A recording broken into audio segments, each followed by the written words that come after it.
आइए आज हम लोग समझते हैं असंक्रामक रोगों के बारे में। असंक्रामक रोग क्या होता है?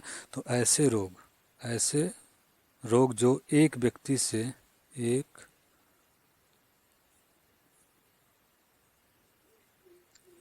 से दूसरे व्यक्ति में ट्रांसफ़र नहीं होता है। असंक्रामक रोग का मतलब वो होता है कि इस ऐसे रोग जो एक व्यक्ति से दूसरे व्यक्ति में स्थानांतरित नहीं होते हैं, उन्हें असंक्रामक रोग कहते हैं। अब जो असंक्रामक रोग होते हैं वो उनको कई भागों में डिवाइड किया गया है। उसमें से एक बीमारी होती है कैंसर। उसमें से एक बीमारी होती है कैंसर। सबसे पहले हम लोग ये समझते हैं कि कैंसर को हिंदी में क्या कहते हैं। तो कैंसर को हिंदी में कर्क रोग कहा जाता है। इसके बाद हम लोग समझते हैं कि कैंसर का जिसके अंतर्गत अध्ययन करते हैं उसे हम लोग क्या कहते हैं, यानी कि स्टडी। स्टडी ऑफ कैंसर क्या कहलाता है? ऑन्कोलॉजी कहलाता है। स्टडी ऑफ कैंसर क्या कहलाता है? ऑन्कोलॉजी कहलाता है। इसके बाद हम लोग समझते हैं कैंसर दिवस। कैंसर दिवस, कैंसर डे। तो कैंसर डे कब मनाया जाता है? तो 4 फरवरी को मनाया जाता है। 4 फरवरी को क्या मनाया जाता है? कैंसर दिवस मनाया जाता है। इसके बाद हम लोग समझते हैं कि कैंसर कहते किसे हैं, किस तरह से कैंसर का निर्माण होता है। तो कोशिकाओं की अनियमित वृद्धि से कैंसर का क्या होता है? निर्माण होता है। कोशिकाओं की अनियमित वृद्धि,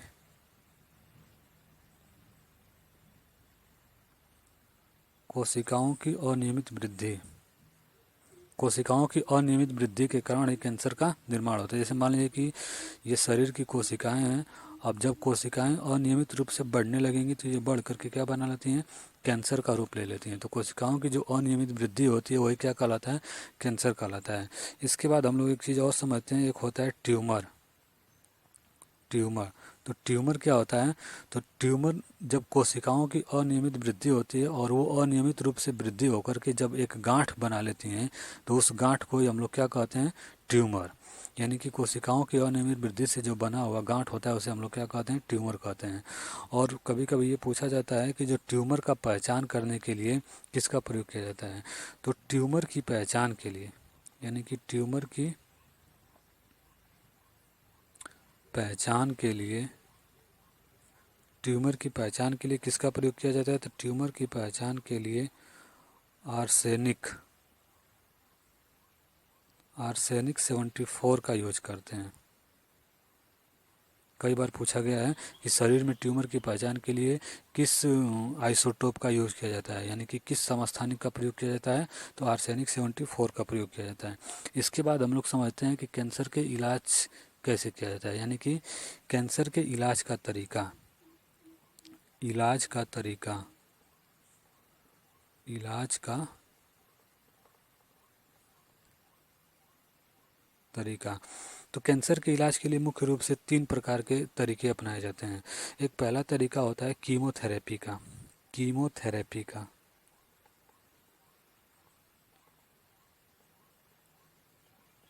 कीमोथेरेपी। कीमोथेरेपी में क्या होता है कि दवाइयों के द्वारा, इसमें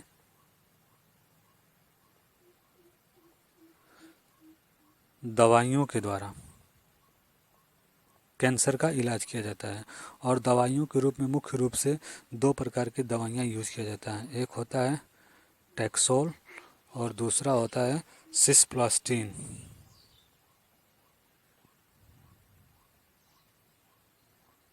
टैक्सोल और सिस्प्लास्टिन नामक 2 दवाइयों का उपयोग किया जाता है कैंसर के इलाज में। और कैंसर के इलाज का एक घरेलू तरीका होता है। घरेलू तरीका क्या होता है कि सदाबहार जो होता है, सदाबहार का पौधा, सदाबहार के पौधे की पत्तियां क्या करते हैं कि सदाबहार के पौधे की पत्तियों को पीस करके उसके रस को कैंसर के रोगियों को पिलाया जाता है। इससे कैंसर के इलाज में काफ़ी बहुत मदद मिलती है। तो इसमें होता क्या है, जो पौधे की जो सदाबहार के पौधे की पत्तियां होती हैं उसमें होता क्या है? तो उसमें देखिए, उसमें 2 प्रकार के एंटी कैंसर ड्रग पाए जाते हैं। एक होता है विनक्रिस्टाइन, एक होता है विनक्रिस्टाइन, विनक्रिस्टाइन, और दूसरा होता है विनब्लास्टीन। विनक्रिस्टाइन तथा विनब्लास्टीन नामक क्या पाया जाता है, दो एंटी कैंसर ड्रग पाए जाते हैं, नामक एंटी कैंसर ड्रग। दो एंसी दो एंटी दो एंटी कैंसर क्या पाए जाते हैं, ड्रग पाए जाते हैं, जो क्या करते हैं, कैंसर के इलाज में मदद करते हैं। और इसके अतिरिक्त जो ये सदाबहार के पौधे की पत्तियां होती हैं, ये डायबिटीज़ के इलाज में भी मदद करती हैं। डायबिटीज़ के इलाज में क्या होती हैं, मदद करती हैं। इसके बाद कैंसर के इलाज का दूसरा जो तरीका होता है वो होता है बायोप्सी। जो दूसरा तरीका होता है वो होता है बायोप्सी। बायोप्सी होता है।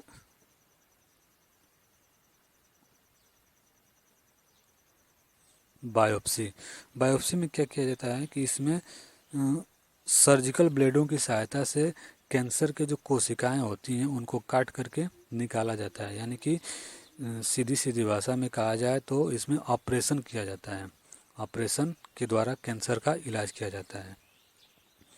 यानी कि इसमें क्या किया जाता है, इसमें सर्जरी किया जाता है। सर्जरी इसमें सर्जरी किया जाता है। सर्जिकल ब्लेडों की सहायता से कैंसर की कोशिकाओं को काट करके निकाला जाता है। ये बहुत ही कॉम्प्लिकेटेड प्रोसेस होता है, क्योंकि अगर इसमें कैंसर का एक भी सेल अगर रह जाता है, कैंसर की अगर एक भी कोशिका बची रह जाती है, तो वापस फिर से अपनी कोशिकाओं को बढ़ा लेते हैं और बहुत ज़्यादा विकसित हो जाते हैं। जल्दी ठीक नहीं हो पाता है इस कंडीशन में।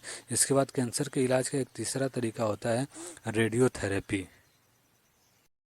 इसमें रेडियो एक्टिव पदार्थ का यूज किया जाता है। रेडियो एक्टिव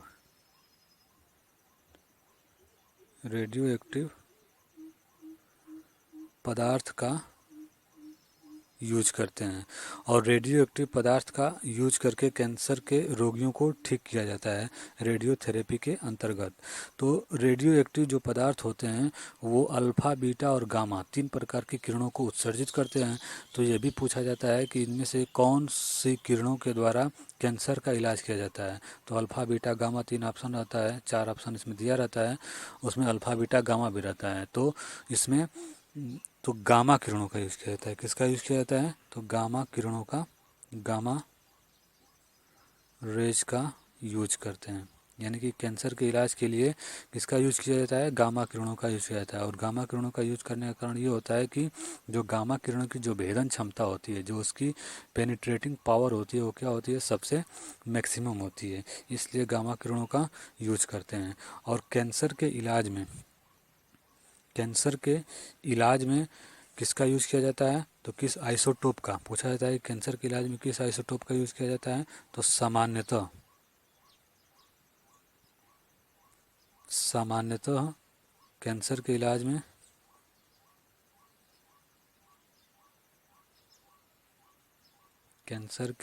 में कोबाल्ट 60 का यूज़ किया जाता है। कोबाल्ट 60 का यूज करते हैं। अगर नाम देकर पूछेगा कि इस कैंसर के इलाज में किसका यूज करते हैं, जैसे एक होता है blood cancer, blood cancer blood cancer को दूसरे हम लोग ल्यूकेमिया के नाम से जाना जाता है। ल्यूकेमिया, तो ब्लड कैंसर यानी कि ल्यूकेमिया के इलाज में किसका प्रयोग किया जाता है, तो फास्फोरस 23 का प्रयोग करते हैं।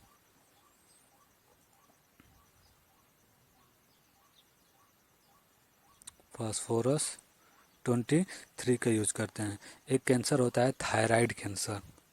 थायराइड कैंसर के इलाज में, तो थायराइड कैंसर के इलाज में किसका प्रयोग करते हैं, तो आयोडीन 131 का प्रयोग करते हैं। आयोडीन 131 का यूज करते हैं, 131 का यूज करते हैं। इसके बाद एक पूछता है कैंसर के इलाज में किस गैस का यूज किया जाता है। तो कैंसर के इलाज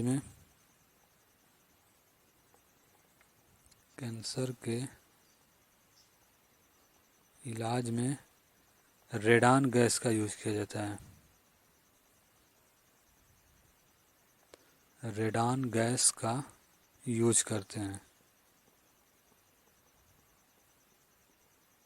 और यहीं से याद रखेगा कि जो रेडान गैस होती है ये अर्थक्वेक यानी कि भूकंप के समय निकलती हैं। इसके बाद असंक्रामक रोगों में दूसरा भाग है डिफिशियंसी डिजीज, जिसको हिंदी में हीनता जन्य रोग कहते हैं।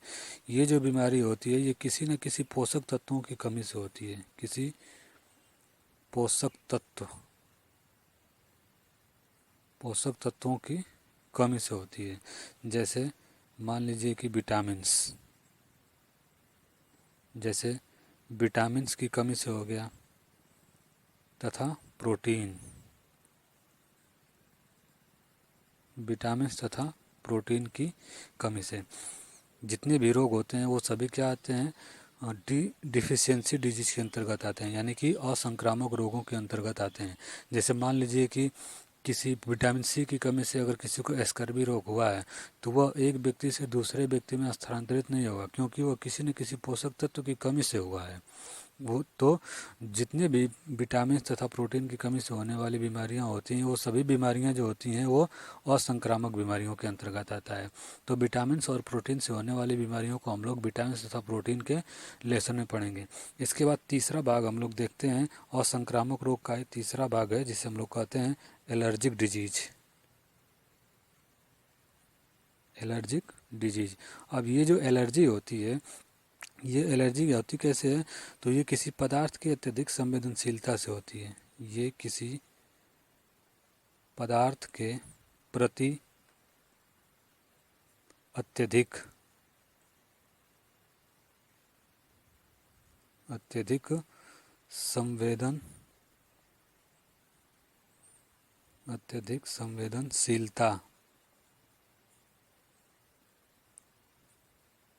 संवेदनशीलता के कारण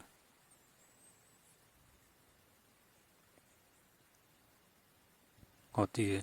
ये जो एलर्जिक वाली बीमारियां होती है किसी पदार्थ के प्रति अत्यधिक संवेदनशीलता के कारण होती है। जैसे किसी को यदि धूल से एलर्जी है तो उससे संबंधित बीमारियां हो जाएगी, किसी को यदि पानी से एलर्जी होती है, किसी को धूप से एलर्जी होती है, किसी को आग से एलर्जी होती है। तो इन सब एलर्जियों से जो भी बीमारियां होती हैं वो सभी बीमारियां नॉन कम्युनिकेबल यानी कि असंक्रामक बीमारियों के अंतर्गत आती हैं। इसके बाद अब हम लोग आगे पढ़ेंगे डिजेनरेटिव डिजीज के बारे में। डिजेनरेटिव डिजीज क्या होता है और इसमें कौन कौन से रोग आते हैं। तो डिजेनरेटिव डिजीज में हम लोग मुख्य रूप से डायबिटीज़ के बारे में पढ़ेंगे और ऑस्टियोपोरोसिस के बारे में पढ़ेंगे अगले लेक्चर में।